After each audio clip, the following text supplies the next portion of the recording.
قهرمان در مسابقات نوبتی ظاهر شد.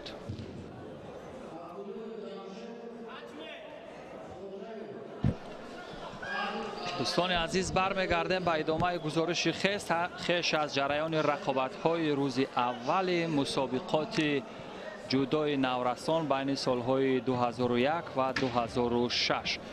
رقابت‌ها بهر به دست آوردن نشان برنجی در میان ورزشکاران وزنشان تا 66 کیلوگرم است. دوستان عزیز، چون ما در این تتمی از مرحله مقدماتی ورزشکاران وزنشان تا 60 کیلوگرم را تماشا می‌کردیم.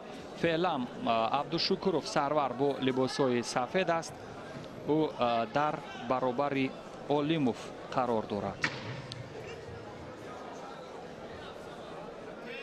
اولیموف هم در مرحله مقدماتی نسبت به دیگر حریفان خیلی درخشان بود. تا اینجای کار کریمزاد نوروز به هر دو ورزشگر کارد زردی اولین را داد.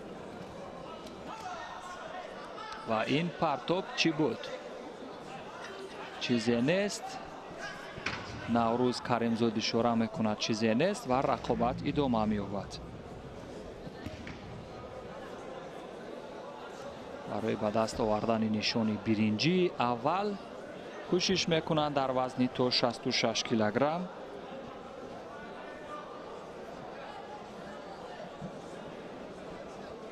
عبدالشکورов سرور با لباس‌های سفید. آن تکنیک، آن سرعت معمول پرتابی که ورزشکاران دسته 60 کیلوگرم در مرحله مقدماتی نشان دادند، در میان ورزشکاران دسته تا 66 کیلوگرم چندان به چشم نمیخورد. شاید خسته شده باشند در مرحله مقدماتی، ولی به هر حال ورزشگری که در فرم ایدئالی خوب قرار دارد، او توان مقاومت کردن را و دیگر حریفان نیز در این مرحله نیز دارد. ولی به هر حال وقت نشان خواهد داد، چون فرصت هست. دوستان عزیز، وقت نشان خواهد داد و ببینیم چی صورت میگیرد.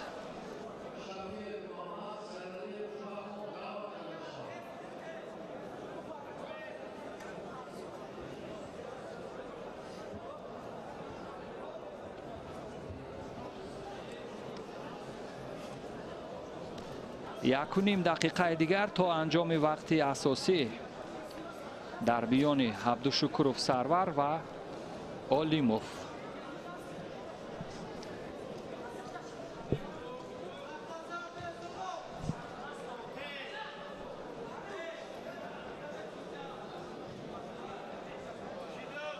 شیدای دویم دوستان با هر دو ورزشگر با سبب کمکاری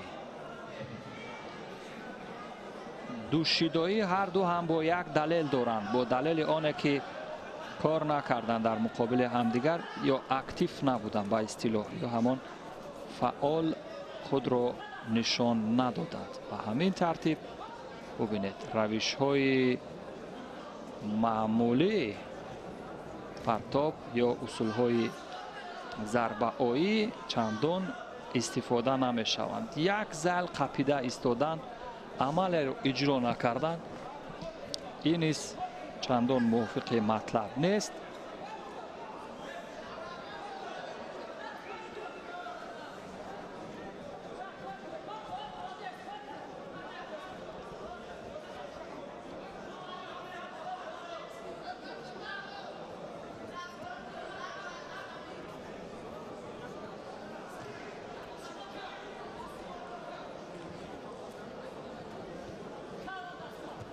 و بالاخره پرتاب از قسمت بیرون ببینید اجرا شد. یک روش معمولی تکنیک های پای. یک ثانیه دیگر تا انجام وقت اساسی سرور عبدالشکورov توانست که با گرفتن نشان اول برنجی در وزن تا 66 کیلوگرم شرف یاب شود. بالاخره آن لحظه یا همان فرصتی که انتظارش بود در رسید دوستان عزیز و همان هلوکی معمولی که استفاده شد. ببینید دوستان به این شکل اشی گروما این رو اصول پرتابی با هم سر شانه و هم تکنیکای پای میگویم. ببینید یک اصطلاح معمول هست در افاده این پرتاب اشی گروما، ولی در تاجیکی همان گونه که دوستان میبینند خود قضاوت میکنند که چی خلاصه گیری میشه.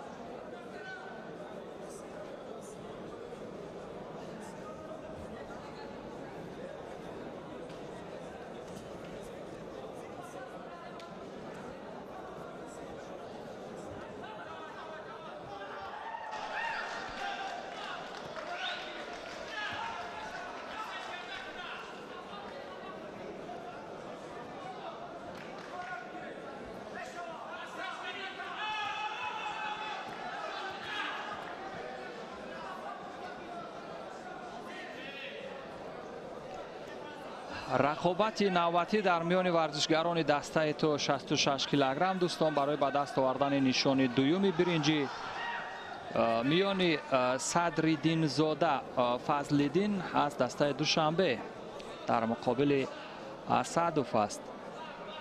ببینیم لحظه های اول که 1 دقیقه سپری شد کسی از ورزشگران موفق به همان پرتابی و اصول مورد نظرش نشد، ولی با وجود این چون در قوازمایی گذشته یا قبلی مشاهده کردیم دوستان عزیز ورزشگران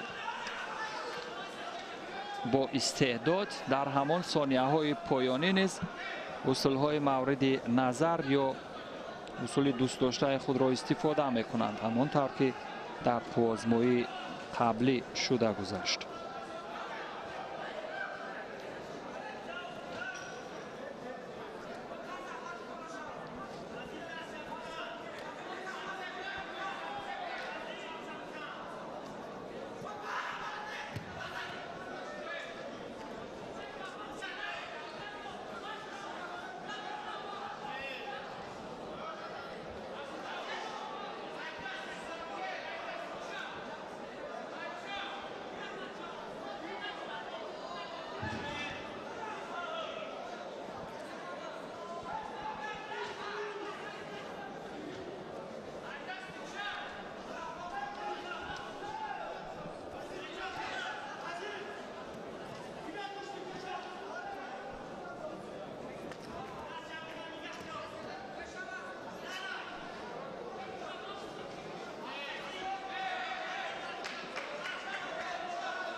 و همین ترتیب و ضرب و ورزشگر صدرالدین زاده ببینید چی جذاب و دیدنی و این ترتیب از صدی عظیم از صدوف خواهد گذشت اگر تواند 1.5 دقیقه دیگر این فرصت باقی مانده را بدون دادن امتیاز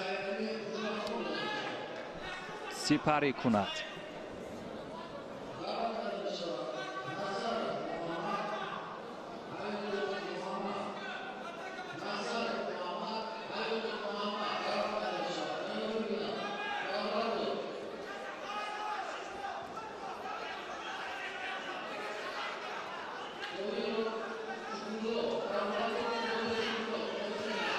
اما در حال جواب گردانیدن به وزری حریف است اسدوف ولی موفق نمی شود.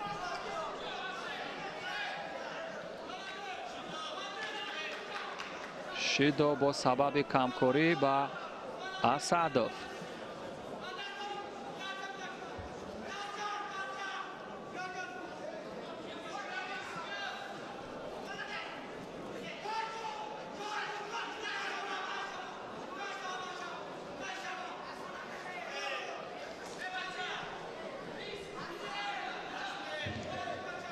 مربیان را ببینید چگونه نگران هستند. برای مدال برنجی نیز تلاش میکنند. حالا که معمولی لب با تعبیر ببینید چی جواب گردانید اسدوف. یک جواب برابر کننده امتیازات وزری.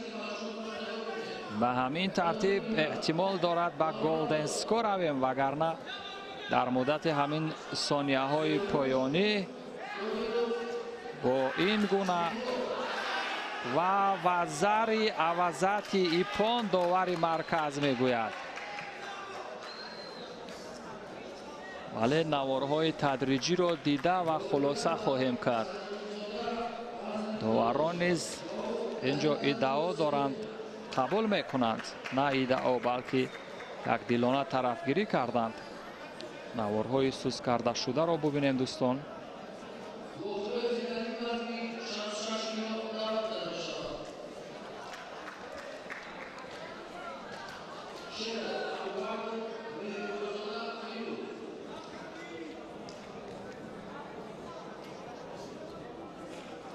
ببینید با چه شکل صورت گرفتند. دو وزری و یک اصول جذاب و دیدنی. ببینید لحظه تکراری را ببینید. و با خوری فینالی دوستان عزیز و فینال میگذاریم، جایی که دو چهره در حال رشد. شیروف با جداگی سفید است.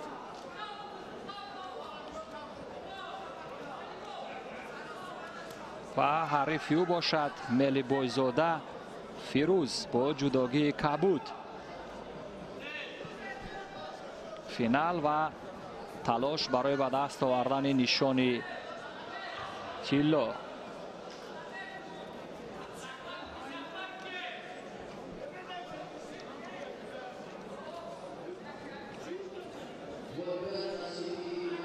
شیروف ابوبکر از دسته دوشنبه امروز در قطار ورزشکاران پرقوت پیروز شد تا به اینجا برسد.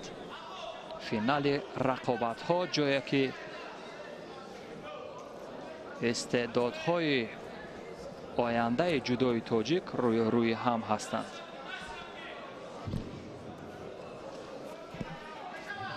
ملی بویزاده فیروز در حال اجرای یک فن پرتابی بالای شانه ولی موفق نشد.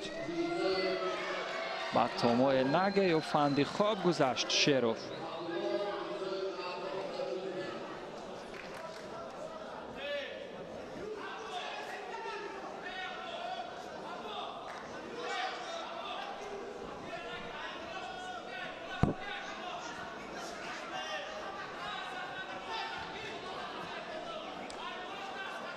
امروز از گوشه و کنار مصلحتچی ها برای این ورزشگران خیلی زیاد هستند، اما گمان میکنم این ورزشگرانی که دست و پنجه نرم میکنند در مرحله فینالی مقابل همدیگر، آنها چه حسی دارند خود آنها میدانند.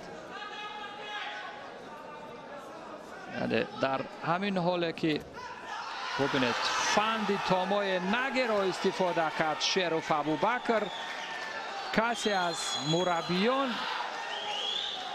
توصیه نمیداد. نوارهای تدریجی را ببینیم، چون داور مرکز هم اشاره میکند از زاویه های گوناگون نوارهای سوس کرده شده را منظور میکند. با این شکل فندی خوب یا تامای نگه و زری نه ایپان بها گذاری می شود دوستان عزیز و غالب معین می شود. اینجا با سببی که حریف کوپروک یا همون پولک رو مورد استفاده قرار داد. از همین سبب به حریف اون خنسو کمک دادند.